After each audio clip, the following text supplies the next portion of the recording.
Ladies and germs, we're here today with a special treat from Europe. The Czech M1960 Hood, or funnily enough, they're Parkers. Now, these little guys also doubled up as a helmet cover, and being part of the Warsaw Pack group, not only were they copying sort of the other guys' homework with their rain pattern camouflage, but they're also adding a few things to itself as well.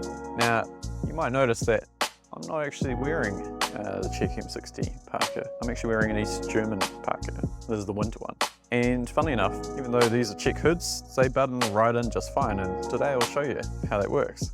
Right, so here you go. You've got the standard East German winter parka here. As you can see, you've got a row of buttons there.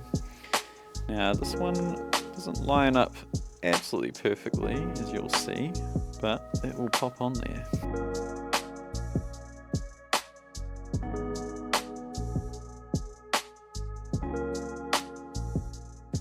Boom, that's it. She's all on. So these buttons here, they'll loop up onto themselves if you are really battening down the hatches.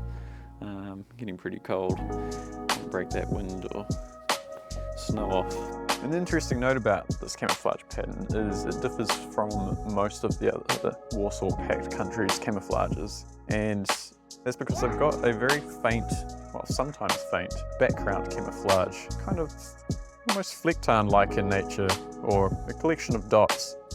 And most of the time it's quite subtle to the eye, really doesn't add anything for breaking shape up at distance.